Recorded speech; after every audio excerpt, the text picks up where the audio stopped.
Hello and welcome to Oregonians for Medical Freedom in tandem with Western Liberty Network. Tonight we are teaching a class on how to write an op-ed or letter to the editor in a compelling manner and get your points across and present your arguments in a way that both sides can understand and agree with and align with. Maybe not agree with, but align with and at least understand.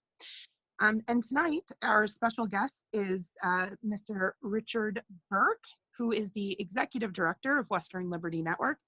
He has been in Oregon politics for decades. He knows absolutely everybody who's anybody and is a all-around really amazing, fantastic man. We are so happy to have him on with us. And without further ado, I will hand it over to Rich. Thank you so much. Okay, well, thank you, Brianna, for that very gracious introduction. You know, it's interesting. I have been involved in Oregon politics for decades, and it's amazing how fast the time goes by. And one of the things I learned is because the time does go by so fast, it's important to really make it count. And getting trainings, as I have done over the course of my career, is really key so that you're not only working hard, but you're working efficiently and make the best use of all the years you have.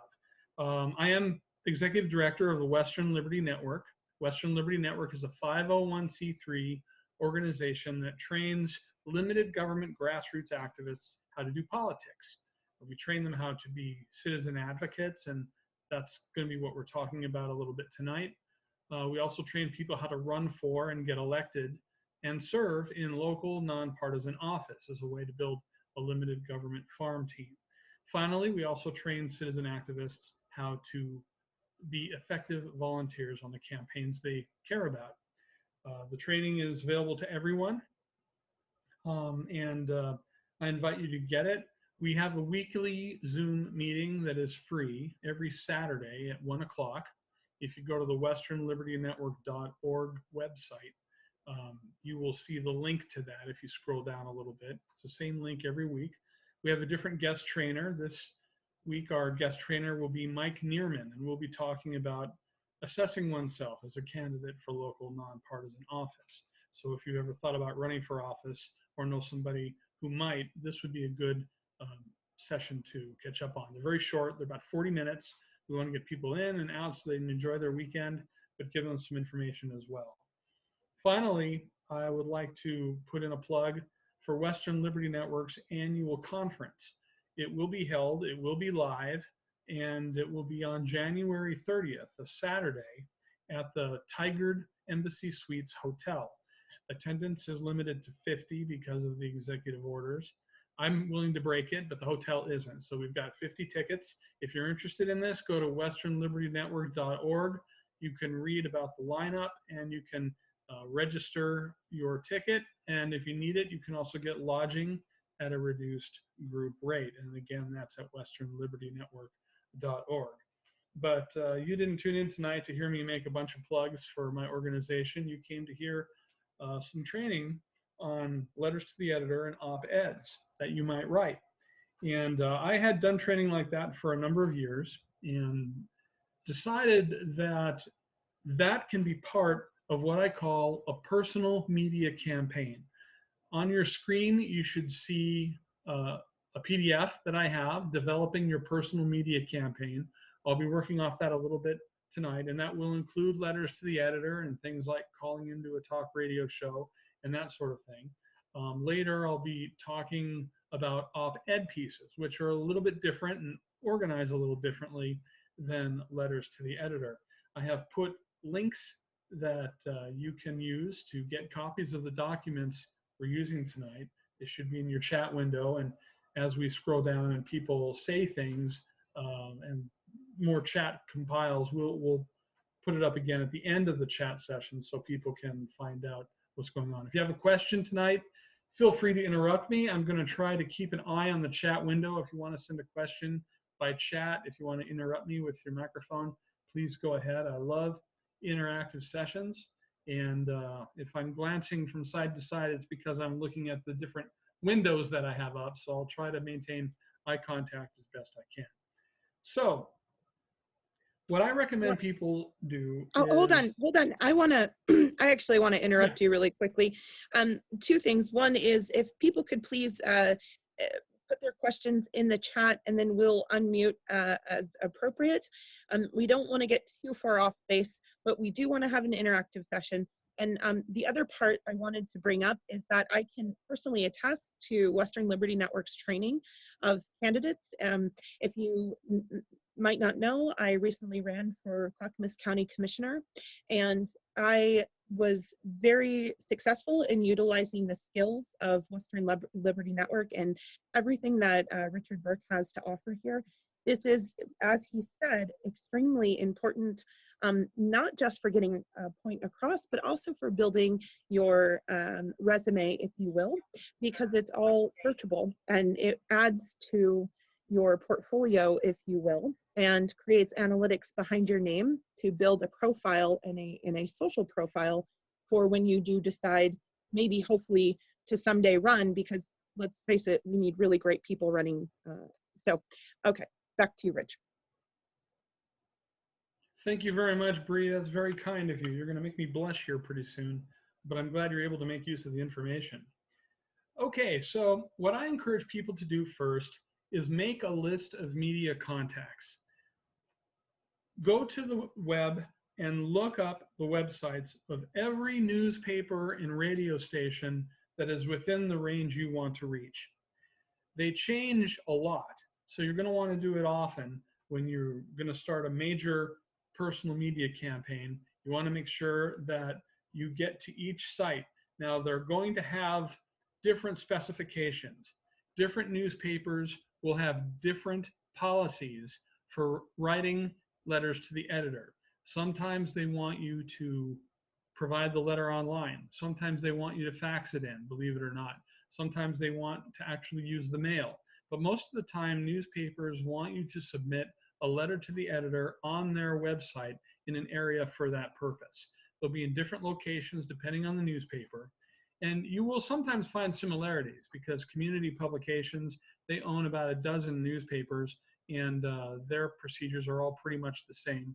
And you'll run into that from time to time where people own clusters of newspapers. Like right now, the Bend Bulletin owns the Redmond Spokesman. But there are different methods to do that. So generally, letters to the editor have to be very short, and they have to be very clear. Op-ed pieces, you sometimes get 325, sometimes even 500 words.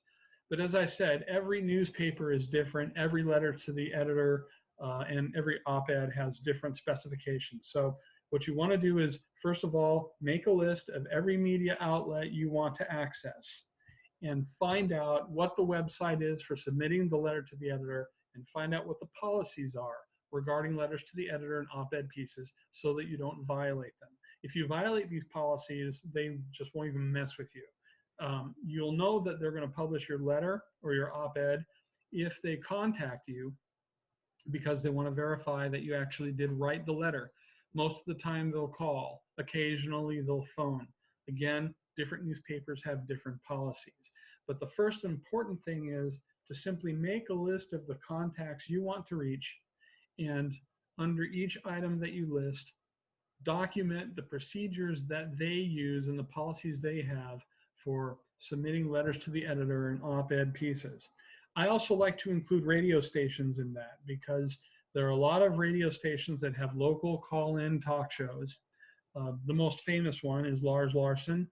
I think what they call it First Amendment Friday, where you can call in if you want to use radio as part of your personal information or personal media plan. Go ahead and do that. Then you'll go to the websites of each radio station. You'll go through the schedule, find out when the talk shows are, who the hosts are, and they'll tell you what the call-in numbers are. And so you'll be able to call them in. Now, the next information, number 2, the 4-point method to develop short messages. This applies to op-ed pieces, and it also applies to radio talk shows. And what you first of all want to do is get to the point, just 4 lines. The first line of your letter should be, "Dear editor, I write this letter in support of Jane Doe for Clackamas County Commissioner, or Brianna Sagdahl for Clackamas County Commissioner. One thing, bang. Most people, when they read the letters to the editor, they only read the first sentence. So if you want to make sure that you get your point across, just make sure your first sentence starts off by telling them what you want them to do. You know, I write this letter to support Brianna Sagdahl for Clackamas County Commissioner. Bang, that's it. Your next point should provide a single reason why, okay? I support Brianna because she has true passion for providing good governance to the people of Clackamas County, or whatever the reason is, but just one reason. It's tempting to go on and talk more and write more because you might have so many things to say, but as a general rule, the more you write, the less likely you're going to get published. Letters to the editor, you know, folks like to put in as many letters as they can when they're laying out their pages. The short ones get in before the long ones. And, you know, also, if you keep a very short letter to the editor, it makes it less likely that they'll be able to edit it, slice it and dice it and make it say something you didn't really want to say. So the first line, tell them what you want them to do. The second line, give them one reason why. Then the third reason, simply say, for this reason, I urge you all to vote for Brianna Sagdahl for Clackamas County Commissioner. Boom, that's it. What you did is basic military instruction. You told them what you're going to tell them, you told them why, and you told them what you told them. 3 sentences, that's it. And then when you sign the letter, you're going to sign your name, of course, but don't just sign your name because, you know, Richard Burke, most people, Richard Burke, who's he? Why should I care about Richard Burke's opinion? Well, what you want to do is add some kind of a title to that. And that title could be something like Precinct Committee Chairperson, Lane County Republican Party, or member, comma, Oxnard Kiwanis Club, or member of the PTA, you know, anything like that. Just put some kind of title, because a title tells the reader that it's not just your opinion, but it's your opinion born of someone who's connected in the community, that you know people, that people listen to you, that you're involved, that you're invested. Somebody who does that will have more credibility than someone who simply puts their name. A lot of times I'll put former chair, Oregon Government Ethics Commission. Okay, that's better than no title at all. I used to put president, Tualatin Valley Water District when I was on the water board. But it doesn't really matter what your title is. If it's some community organization, if it's your school, if it's a club, it really doesn't matter. Cottage Grove 910 Patriots, whatever it is, just let a title that lets people know that you're invested in the community. Now, one thing that's very important is that if you say, I'm a member, if you sign the member Hillsboro Optimist Club, you've got to be very careful not to come off like you're representing that club unless you have authorization to represent that club. You want to make it very clear that you're representing yourself. And if you decide to say that you're a member of an organization, what you can do is add something to the very first sentence. You know, it might be like, I write this letter because, in my personal opinion, I support Brianna Sagdahl for Clackamas County Commissioner. In my personal opinion protects you from everything. If you put member Hillsboro Optimist Club and the president of the Hillsboro Optimist Club says, we didn't authorize you to say that on behalf of all of us, and you can rightfully say, I didn't say that in behalf of all of you. The letter was very clear at the top, in my personal opinion. And when I was in public office, that is how we were instructed to represent positions that we held as individuals but did not hold as a board. And so if you do that, you can protect yourself quite a bit. So your letter is going to be explain the point of your letter, give one reason why you support your position, close the sale, basically repeat your first sentence, tell them what you want them to do, and then sign the letter telling them who you are and add a title to let them know why your opinion matters. That's very, very important. And so if you're writing a letter to the editor, that's a good format, but it also works really well for talk radio. Sometimes if you call into Lars Larson and he doesn't necessarily agree with you, or if he wants to improve his listenership by creating some controversy, because people enjoy controversy, if you're ready for that, that's fine. But you can use the same format to call into talk radio. You can say, you know, they can say, Lars Larson, it's Freedom or First Amendment Friday. You can say, yes, I'm calling today to support Brianna Sagdahl for Clackamas County Commission. I think that she's great. She cares about the people.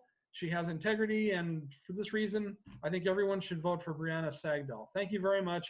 Click. And just hang up. Because you can't argue with that. You can't slice and dice that opinion. You can be a little more relaxed and conversational if you're sure that the talk show host agrees with what you're saying.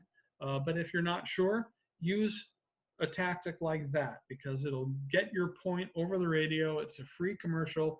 It's a free advertisement, and you're not going to get sliced and diced. They'll probably just go on to the next call. Are there any questions at this point?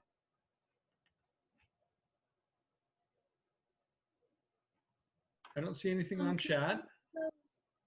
Could you go back up just so I could see the ABC list again? Yes.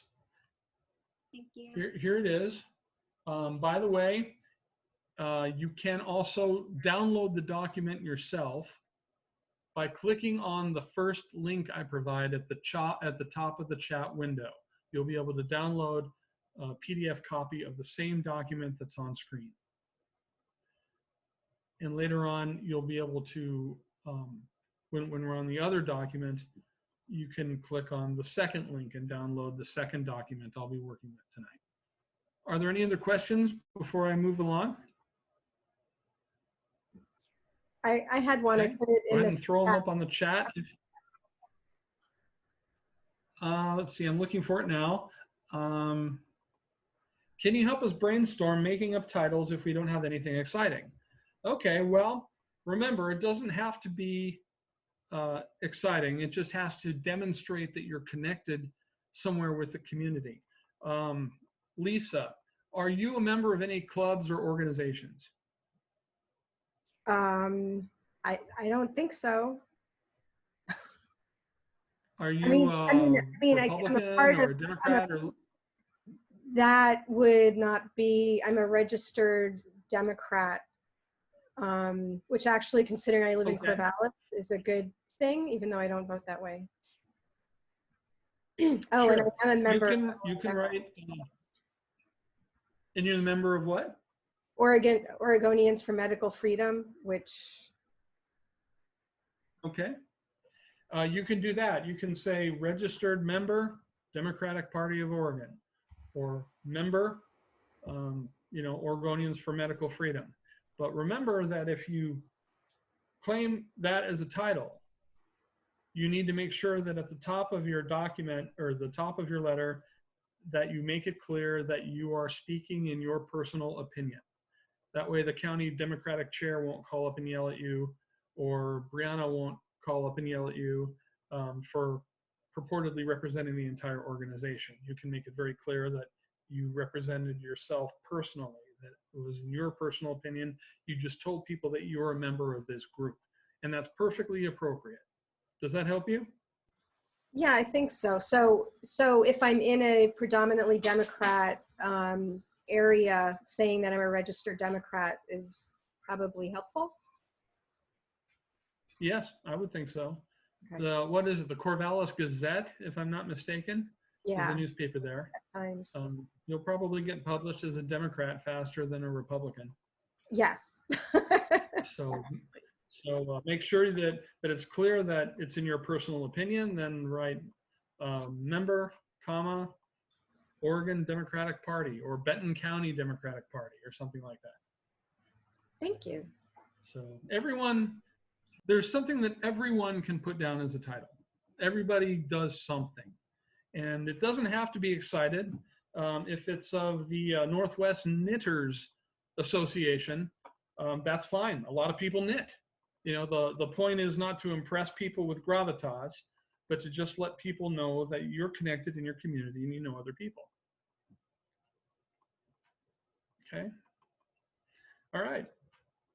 So I know you don't have to talk a lot about this to get the basics, but and some of the information can be provided in the document that I provide a link to. But a couple of notes. First of all, never go negative. It never pays to go negative. It usually works against your cause because the focus becomes the person you're attacking and the confrontation rather than the issue you're trying to promote itself. So do not go negative. A lot of people feel constricted by the format that I propose. And yes, Nikki, you could say you're a constituent of whoever it is. That's perfectly acceptable as a title too. But if you feel constricted by the 4-line format, then get with other people that you know and have them write similar letters, each with a different reason. And you'll get several of them published before the editor gets wind of what's going on. Also, generally, newspapers have a policy of only publishing 1 letter from a person per month. So you want to pace yourself out. You'll want to write a letter and then maybe send the same letter to another newspaper and the same letter to another newspaper, but stagger your letters so that you don't get them rejected because they've published you recently. Make sure you stagger your letters to make sure that you get published on a regular basis. Let's see what else. Yeah, build your campaign, your personal media campaign team. Don't go negative. You can do the same thing with radio. Have 4 or 5 people call Lars Larson, First Amendment Friday, or whatever the show is, and just have them go in. If 4 or 5 people repeat a message, that message is going to get remembered by somebody. And this can be your personal media plan.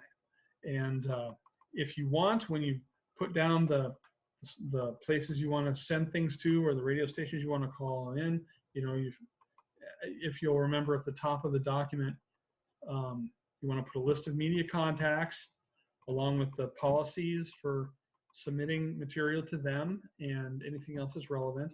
Then use your 4-point method to develop short messages. You may want to use a calendar and say, okay, I'm going to submit my first letter here, here, here, and there, and every newspaper has different filing deadlines, so you want to work that into your calendar. And so you're not just going to write a letter to the editor. You're going to actually have an individual media plan that has a market value of thousands of dollars. If you had to pay to get all the space that you'll get in newspapers or to get the radio ads that you would have to pay for when you call into a radio show and either do a 4-point approach like I discussed, or even get into a longer conversation, it's a longer radio ad. An individual media campaign has tremendous effective value for a candidate or a cause that you're working for. If you build a team and you sort of combine your approach, each person taking a different angle on the subject, you've got a serious earned media plan. And they can be very effective, and sometimes they can start things rolling. But this doesn't cover op-eds. And Wait, Richard, I have a quick question. Before we get Yeah. into op-eds, I just wanted to ask a quick question pertaining to letters to the editor. You say not to go negative. Can you give us an example for how to urge a no vote on a particular issue, or how to frame a particular issue, say, due to the demographics on this call and the issue that's most important, I think, to people on this call? Say, for example, the LC 1701, the removal of non-medical exemptions or a parent's right to decide. How would we frame that in a way that's not going negative? Well, when I say going negative, I'm glad you brought that up, because when I say going negative, I'm talking about doing things like making character assassinations against somebody, or calling people stupid, or calling them jerks for holding a different opinion. That's the kind of negativity I'm discussing about. It's perfectly legitimate to ask people to vote no on something for a valid policy reason. Okay, for example, if there is a bill that would make vaccines mandatory, you could say, dear editor, speaking on my own behalf, I will tell you, I write this letter to urge everyone to tell their legislator to vote against this bill, whatever the bill number is. And then your reason would be, many people have adverse reactions to insulin, or maybe there's a religious objection, whatever the reasons are. There are a lot of reasons. Some people believe it causes autism, whatever it is. Pick one reason and say, you know, this is what the reason is. And then for your third line, just say, for this reason, I urge you to contact your legislator and tell them to vote against this bill. Sincerely, Jane Doe, member, Benton County Democratic Party, or whatever it is. Does that answer your question? Does that help you? Yes, that is perfect. Thank you so much. I really appreciate that.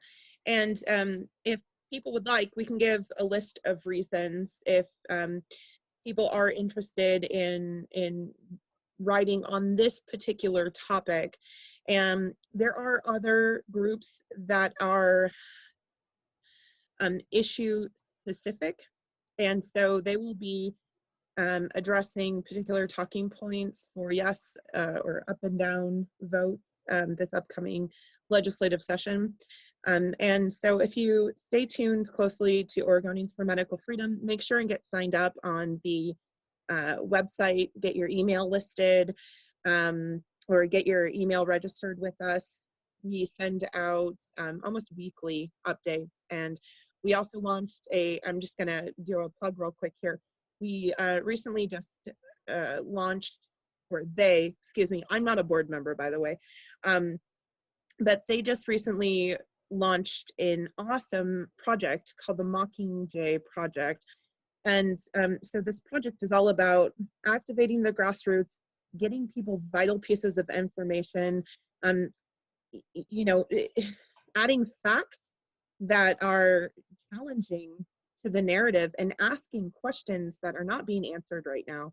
So please go to Oregonians for Medical Freedom, find us on, or find them on Facebook, and get plugged in so that you can have the talking points in order to write an appropriate letter to the editor. You know, one reason for not mandating a vaccine or making it a requirement or removing a, you know, non-medical exemption might be that, you know, the vaccine is, well, let me back up here, because we don't know yet if the COVID-19 vaccine, just to clarify, will be added to the list of requirements to go to school here in Oregon. So we don't know that yet.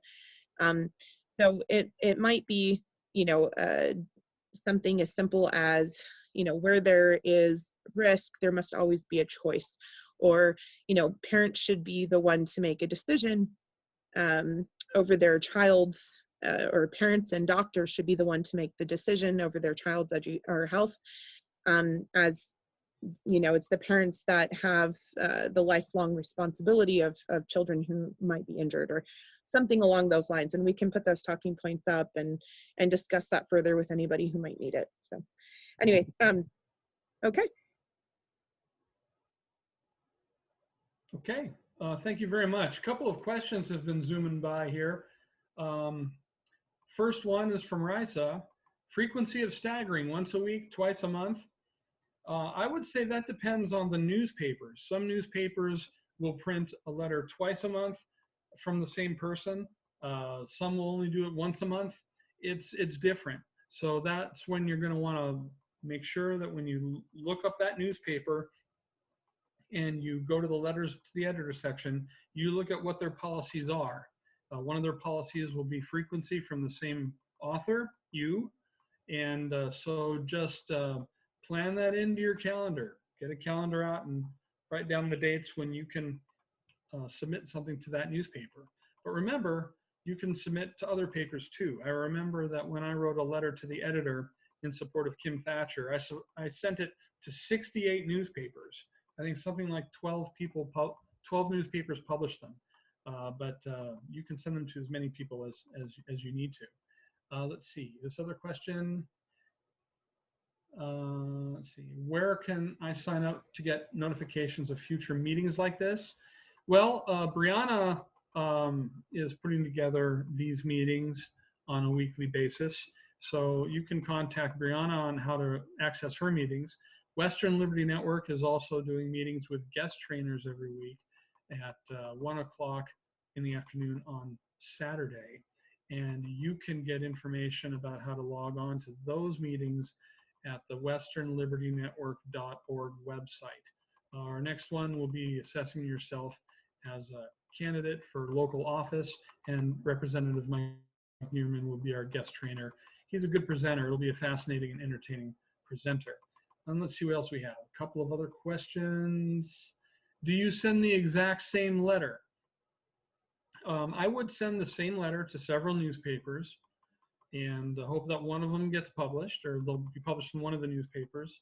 But I would also ask others to write similar letters, each one doing one unique point in favor of the policy you're trying to bring about. Can hyperlinks to URLs be included in a letter to the editor? If so, would it count as only one word? This would depend on the newspaper. They are getting better at not letting us get through loopholes like that, but sometimes you can still do it. So you can give that a shot. Somebody wants to repeat the website again. I'll post it here.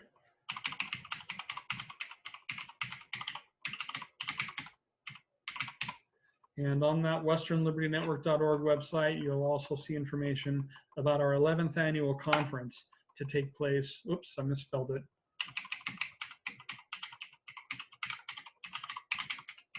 Pretty bad when I misspell the name of my own organization. But you'll see information both about the conference coming up with Steve Moore presenting, and also about the weekly Zoom trainings. From Ellen to everyone, can you share some sample letters that have been successful that you encourage others to use? I don't have any on hand. I'm not at my office, I'm sad to say. I should have brought some with me. Maybe some of you out there have examples of letters that you've written that were published successfully. But you know, this isn't rocket science. Anyone that can write 3 lines and put their name down with some kind of title, it's a perfectly valid, perfectly usable, publishable letter to the editor. Is there anything else before I go on to op-ed pieces? No, go ahead. And Alan, go. I can send you a successful letter to the editor. I read a great one in Oregon Live. It was a no on the, what was the housing measure. I was actually quite surprised that they printed it. And then actually the Oregonian came out against that Metro bond as well, which was pretty impressive. Anyways, so I am more than happy to send you several letters to the editor for a template. You rock, Bree. That's all I can say. You're awesome.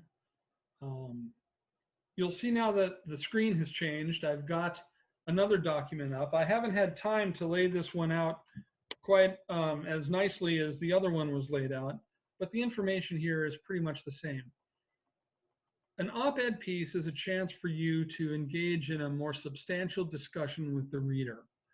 Op-ed pieces are usually about 300 to 500 words. Every newspaper is going to have a different policy regarding op-eds, how they're published. It's much harder to get an op-ed published unsolicited than it is a letter to the editor, but sometimes they are printed. In the smaller newspaper, they're printed more frequently than in the larger newspapers. Occasionally, one of you may be asked to write an op-ed piece by a newspaper, and that's always great because you get a little more latitude when they've asked you to write something. But it's really good to write an op-ed piece. If they don't publish it, you can publish it yourself on websites that you host or your organizations host, and it gives you a chance to articulate some really good positions. There are two kinds of op-eds that I'm covering tonight. The first one is one that's designed to provide analysis and information. The second one is designed for situations where you want to propose a specific solution to a problem. And what I have here are outlines for how your document should be structured. Basically, it amounts to 5-paragraph expository essay, similar to what you used in high school or college, but with a little bit of a twist in some cases. For example, I'm going to start with the basic expository format, and it's good for analysis and informative purposes. Let's say that you wanted to write a letter on, well, in this case, let's say it has to do with the hazards of vaccination. You wanted to write something on the hazards of vaccination. I'm going to oversimplify this because of time, but I think you'll get the basic idea. Paragraph 1 is your introduction. And again, most people will generally read the first paragraph of something before they put it down. So this is where you've got to engage them. And if you fail to engage them, you want to make sure they at least come away with something. So A might be what issue you are addressing. And there it could be anything, but in this case, it might be many people are unaware of the downsides of vaccination or the hazards of vaccination. Okay, right there, you're putting them there. And then you're going to do the 3 main points. Always have 3. Sometimes you want to have 4, sometimes, well, occasionally you only need 2. But studies have shown, and I say studies because I can't quote one right now, but studies have shown that people are most comfortable dealing with 3s when processing information. And a lot of times you'll see that when people speak, they speak in 3s. And so what you're going to do is you're going to preview the main points. The first point might be, you know, a lot of people don't know that vaccination is purported to cause autism in children. And people don't know that vaccination can sometimes cause someone to get the disease they're supposed to be vaccinated from. And 3, some people die because of allergies related to vaccination. Those might be 3 examples. You put whatever you want. And the conclusion is C. So you would say, for this reason, this letter will tell you why we should all oppose mandatory vaccination laws. So you're talking about the issue, you're previewing the 3 main points so you know what's in there, and then you're giving them what the conclusion is. And this is in the first paragraph. And you don't want it to be as short as the letters to the editors that you write, but you want to make sure that you're concise and that you're clear, so that if somebody reads only the introductory paragraph, they know that there is a downside to vaccinations. They know what 3 of the downsides to vaccination are. And then they know that you are trying to get people to oppose mandatory vaccination laws. So that's all in your introductory paragraph right there. And if they read that, you've accomplished your goal more or less. The second, paragraph 2, that's your first main point. Here you'll do a paragraph, generally 1 paragraph, on the first main point. You know, that being that it is purported that vaccinations can cause autism in children. And this is where you want to provide some kind of a source. You don't have to provide a bibliography unless the newspaper asks for it. But you can say, according to such and such university, they did a study that said autism resulted in such percentage of cases where vaccinations were applied, or whatever that is. I'm actually, but that's your first point. Your second point, Richard, can yeah. you hear me? I'm sorry. I'm gonna stop you right there because Sure. I just want to say, Oregonians for Medical Freedom, we're not purporting that vaccines cause autism. I just want to put that out there really quickly because that would not be an argument Yes. that we make. So I want to steer clear of that for the time being, because there are, studies on potential factors that increase chances, but it's a very highly nuanced issue. And so I just want to make sure that people understand, because this is recorded and will be watched again, that Oregonians for Medical Yes. Freedom does not believe that vaccines cause autism. It's a very simplified version of a highly nuanced issue. So, but I understand what you're trying. I understand that you're just trying to lay out how to write it. I just felt that it was necessary to. I'll make it very clear to anyone. Sorry, I It's okay. apologize. I'll make it very clear to anyone who's listening to this recording. I'm really glad that you brought that up, because I'm just trying to make it clear. I'm not an expert on this issue. I don't know anything about it. I just am pulling these things out of the air as fodder for discussion in terms of how one would structure an op-ed piece. I don't know to what extent any of these things are true or false. I'm just using them as blind examples, and I do not intend to represent Oregonians for Medical Freedom in these views, or Western Liberty Network, or actually anyone. They're just examples to be used. But anyway. So sorry. I'm so sorry, Richard. I just, yeah, we do. We have to be very careful these days, especially, and I know you know that as well. So I just felt like it was important to push the pause button on that really quick. So I apologize. And back to that. You're doing fantastic. We love you. Thank you. Don't apologize. Yep, don't apologize. I'm very glad you actually broke in with that. So anyway, first main point, second main point, whatever the second argument is, and the third point, whatever that argument is. You'll do one paragraph on each main point, each one preferably with some kind of a supporting statement that gives some weight to what you're arguing for. And then your fifth paragraph is a conclusion. The first line in your conclusion, you repeat the conclusion you want readers to reach. In this example, unrepresentative example, it would be, because of the above, we think everyone should oppose mandatory vaccination laws. And then B, review your three main points because of this reason, that reason, that reason. And, and then the issue you addressed, it could be, a general statement. We want people to be healthy, and we want to make sure that we don't make the problem worse, or whatever that is. And that structure will give you a very clear op-ed piece. It's understandable, it's well organized, it's structured in such a way that the reader's going to come away with it, whether they read part of it or all of it. And because it's coherent, it has a better chance of getting published. And that format, again, is ideal for analysis and informative purposes, to try to get somebody to do something or not do something. The second kind, and again, interrupt me if you have additional questions or put them on your Zoom chat. The second kind of op-ed piece that I'm going to cover tonight is for a case when there's a problem you want to solve and you have a plan to solve it. Okay, if you want, for example, in this example, I'm going to use school choice. I'm a school choice fan. These are my personal opinions, and I'm going to use examples relating to my personal opinions in this case. The first thing you want in your first paragraph is demonstrate a problem to be solved.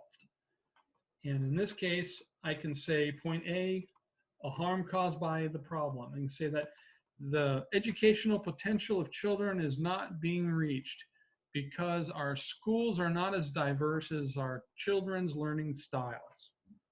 Okay, so I've set a problem. And another harm is that the current, the school system we have is way too expensive. It costs way too much to educate each child. And the third harm might be, and we have the government-run monopoly that is not responsive to parents. So we've got a situation where we're fitting everyone into one box, one shoe size fits all. The second harm is the education that they're getting that's too expensive. And the third one is the government monopoly, which makes them unresponsive to parents. So that's my paragraph one. Paragraph 1 is to demonstrate a problem to be solved. Paragraph 2, what is keeping the problem from being solved? In debate speak, this is called an inherent barrier, something that is inherent in the system that prevents the problem from being solved. Okay? Sometimes you don't have more than one barrier, sometimes you have several, but in this case, the barrier I would say is we could solve these problems, except government taxes middle-class people for schools at such a rate that they are unable to provide, unable to pay for private school tuition afterwards.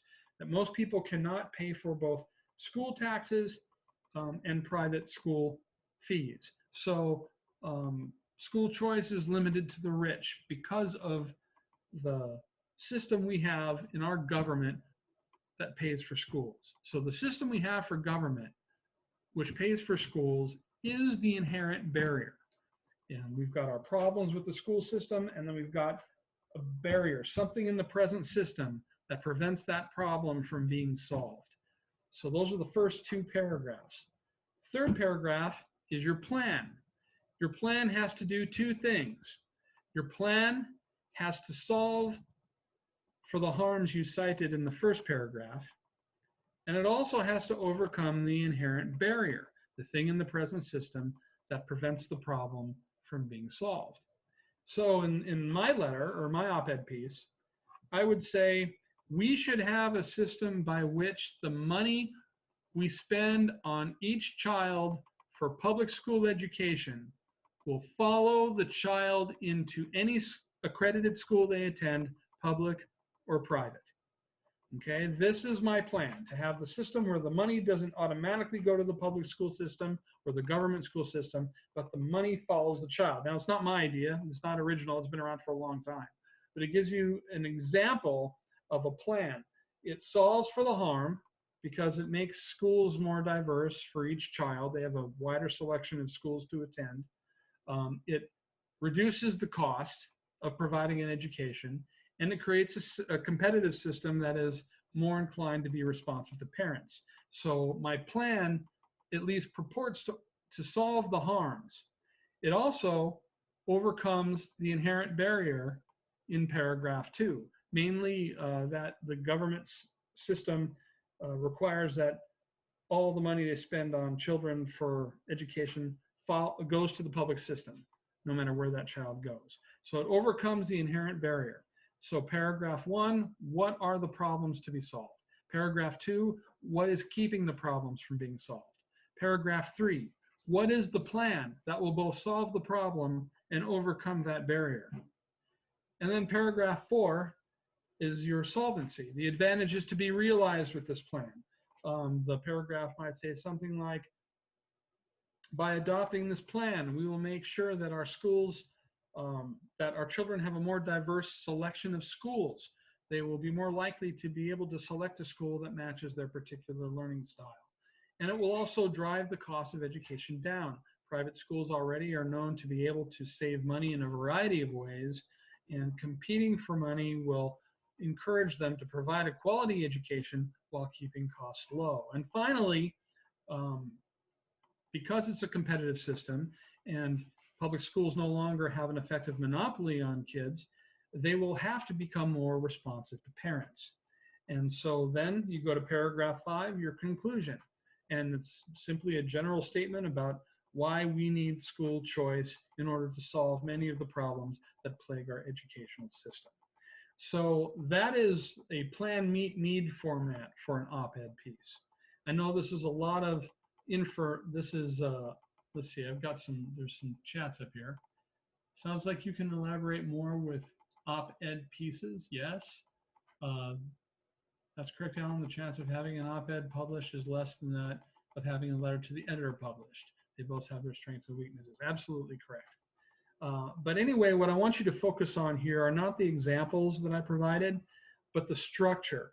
Take a look at this document, print this out, and take a look at the 5-paragraph structure that we have for a basic expository format and a plan, meet, need format, because you will find that one or the other of them will be ideal for producing a 300 to 500 page op-ed piece on any subject you want to write, any plan you want to solve. Are there any questions? It's a lot of information. So if people want to take a minute to formulate some questions, go ahead. And until that point, that we Yes. have questions come in, if you wouldn't mind possibly going over how to cite sources or maybe hyperlink a source into the body of your op-ed, Sure. that would be awesome. Hyperlinks are tricky because in a printed newspaper, you can't click on a piece of paper and be sent to a link. Of course, on the online edition, you can, but newspapers often won't print a hyperlink if it is to be used in that way. If you're going to provide hyperlinks, I would put them at the bottom of your op-ed, and with some kind of a heading that says like links to sources cited in this piece, and allow people to type them in or print them in. But you don't want the hyperlinks in the middle of something that's going to appear in print that will break the flow of the paragraph as a reader reads it. When you do cite a source, what did you do before the internet? You wrote a paper in high school, or you wrote a paper in college, where you can say something like, Stanford University did a study in 1982 which said people are more likely to vote if they have a plan to vote. Okay? If you say that and nothing more, most of the time that's enough. Most of the time that is enough to get past the editors, and most of the time it's enough to give the reader a sense that you're not just pulling something out of the air. If you're if you want to know how to cite a source, just do it like you used to before the internet in print, and perhaps offer the hyperlinks at the bottom of the article. Then the editor can print them or not without having to slice and dice in the middle of your paragraphs. So that's what I would do there. Each main point, you should have some source. It doesn't have to be a lot. It can be one sentence. Sometimes, it's common knowledge. Like if you assert that our school system doesn't allow most kids to meet their academic potential, you don't really need a source to document that unless you start throwing numbers around, because just about everybody knows that our school system comes up short. So if something's common knowledge, put less priority on documenting that than putting on something where you're making a specific claim with a specific assertion or a specific number. Does that help, Bree? Yes, that's perfect. And if anybody is interested in an AP guide or AP style for citing sources, it can be found on the internet. It's been the same for a very long time. They do tend to publish updates periodically, but typically the format is you would source it by a number in brackets. So if you make your initial point, then you put the number 1, and then that has a corresponding link at the bottom, and you would head it, cited sources, and then it would say number 1, and then that, sorry, that was really loud. And then, so that would be the corresponding source for number 1, and then number 2. And so that's another possible way to do it. But yeah, that's fantastic. Yeah, that's right. And then that's right. I'm glad you mentioned. Go ahead. Oh, I was just gonna interject. If you're working off of any kind of Google Doc or Word document, there's a really neat trick where you can highlight or right-click the word that you're wanting to reference. So say, the Congress passed a bill, and so then you could potentially highlight either that whole, fragmented sentence of Congress passed a bill, or you could just highlight Congress, and then you right-click, and it'll give you the option to add a link. And so you click on add link, and then you can just paste into that body your hyperlink. And so that would be again, that's for online publications only, where the reader can click that and then go to the cited source. So those are two different options. I use that myself all the time, writing for Northwest Observer. So yeah, does anybody have any questions? We're coming up on the 8 o'clock mark, so we're just about done. If anyone has any questions, now's the time to ask.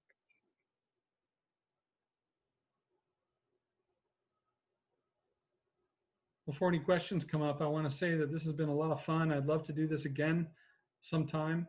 I'll make one more plug for people to go to www.westernlibertynetwork.org, check out our annual conference, and also check out our weekly Zoom meetings every Saturday at 1 o'clock. And Alan asked if he can get a recording of this Zoom. Absolutely. We will have that downloaded and available in the Oregonian for Medical Freedom Mockingjay tab. That's where all of the information that we've been putting out recently seems to be congregating right there. And I have to say, if you're watching this, if you're here, if you're joining us on a cold, wet, rainy Wednesday night, you are part of the resistance, and we are so grateful to have you on board.